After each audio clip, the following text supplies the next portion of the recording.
The book of Matthew, chapter 24 and verse 10. Go ahead. And then shall many be offended and shall betray one another. Right, so it's saying in these last days, all right, perilous times, obviously, like we read in Timothy, it says evil's going to be increasing, and in the whole grand scheme of things, it says many people are going to be offended in these last days. Why? Because they don't have Christ. They want us to destroy ourselves. Right. Once we get to the point where it don't matter who infiltrates us, they're going to see that this no longer works. But we're not there yet. We're getting there. So we know before that comes, we got to deal with these type of topics right now. Right. All right? Because this is exactly how it's going to go down.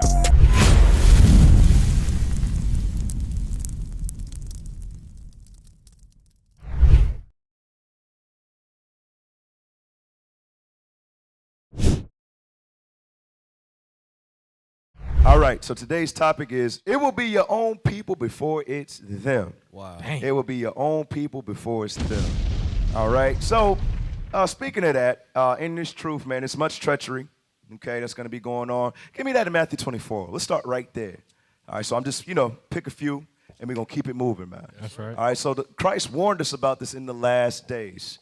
All right, give me Matthew 24 and Jeremiah 9, and then we'll go to a clip. All right, watch this, y'all. The book of Matthew, chapter 24 and verse 10. Go ahead. And then shall many be offended and shall betray one another. Right, so it's saying in these last days, all right, perilous times, obviously, like we read in Timothy, it says evil's going to be increasing, and in the whole grand scheme of things, it says many people are going to be offended in these last days. Why? Because they don't have Christ. Right. Right? They don't bear Christ. Nope. Matthew 11 and 6, we're coming right back to this. All right, so this is what you got to understand, brothers and sisters. Many are called, but what? Few are chosen. All right? We're going to have people amongst us that came for the right reasons, but certain things are going to happen over time. And what are they going to do? They become offended and become betrayers. Right. And then you're also going to have people that's just going to be sent amongst us. And we can learn that from the Civil Rights Movement. The Black Panthers, the Muslims. You understand? I'm sorry.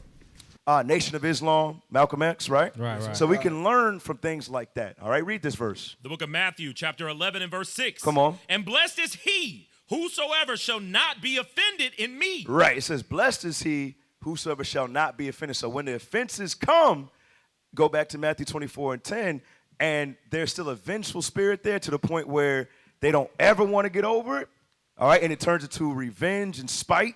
All right, they don't try to make peace with their brother. They don't try to work it out. All right, just know that thing's going to turn into bitterness, and that's when the betrayal is going to take place. That's right. All right, so watch this. The book of Matthew, chapter 24 and verse 10. Come on. And then shall many be offended and shall betray one another. And shall betray one another. Go ahead. And shall hate one another. And shall hate one another. That's it on that? Yes, sir. Now, Bishop did a class years ago going into everyone has the potential to be a Judas. Right. Everybody has the potential to be a Judas. That's why I want you to go to the book of Jeremiah, chapter 9, verse 4. Okay? Never let a friendship get above or in between these scriptures. That's right. Never let that happen. That's right. Okay? Watch this. The book of Jeremiah, chapter 9 and verse 4. Come on. Take ye heed, every one of his neighbor, and trust ye not in another brother, any brother. Come on. For every brother will utterly supplant. Right. Everybody has the capability to utterly supplant against you. Right. All right. And then sometimes you forget that because you have so many things in common. But if your relationship is not filtered through these scriptures, obviously, that's a red flag. And this is something that cannot be forgotten. Why? Because Christ just warned us about this. All right, go ahead.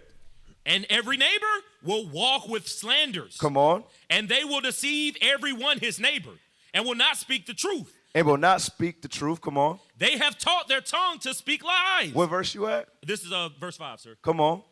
And weary themselves to commit iniquity. And weary themselves to commit iniquity. Do me a favor, IT. I just got a quick clip. I want you to read the subtitles. Do not pause the video until I say so, all right? Yes, sir. All right, for the sake of time. So play this for us, please, from the beginning. NYPD and FBI allegedly conspired to kill Malcolm X, according to an officer's recent report. This letter helps me to understand the pain and guilt that Ray felt for the last 55 years.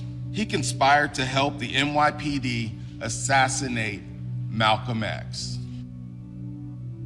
An ex-undercover NYPD officer Raymond Wood, he composed. All right, reader, you gotta read faster, bro. He composed a letter in 2011. He unknowingly helped in Malcolm X's assassination. According to NBC News, Wood passed away, but instructed that the letter be read only after his death. On behalf of Ray, he wanted the world to know that he is deeply sorry. I hope that this information helps the Shabazz family,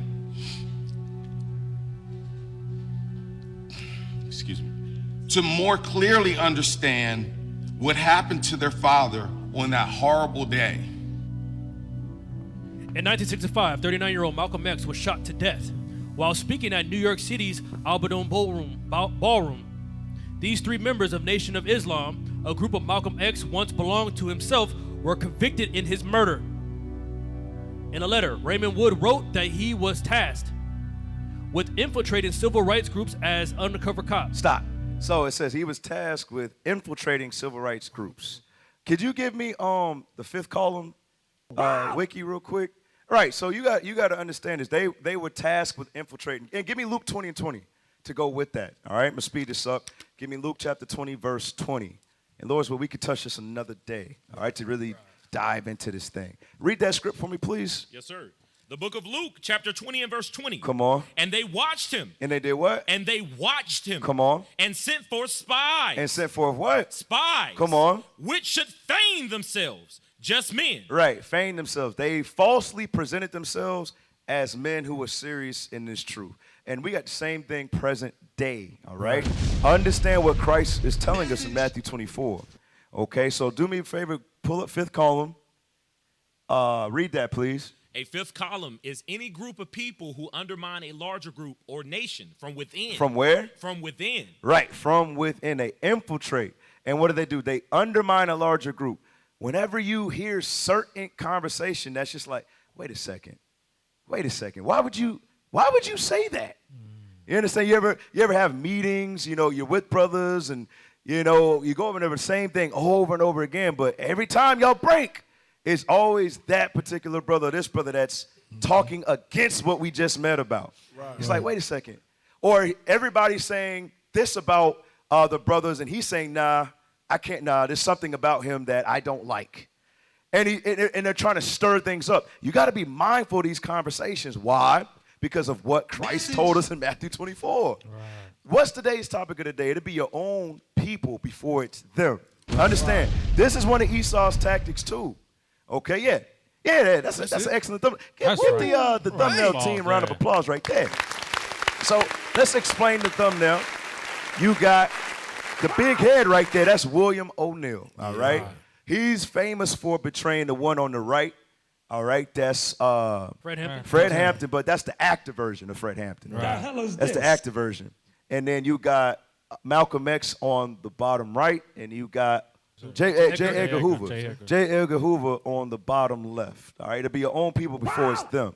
All right, because ultimately they just want to eradicate us, but they want us to destroy ourselves. Right. Once we get to the point where it don't matter who infiltrates us, they're gonna see that this no longer works. But we're not there yet. Right. We're getting there. So we know before that comes, we got to deal with these type of topics right now. Right. All right, because this is exactly how it's going to go down. So go back to the fifth column for me real quick. And I'm sorry to be so fast, but we got a lot to cover. Read that for me. Yes, sir. A fifth column is any group of people who undermine a larger group or nation from within. From within, come on. Usually in favor of an enemy group or another nation. Or another nation. A lot of our people love America. Right. That's right. You understand? They love America. Like when you read that covenant of hell and death in Isaiah 28, that's what a lot of our people are going to lean to in these last days when it heats up. So I just want to leave you with that. That's a tidbit. Lord's will, we'll dive deep into it at another time.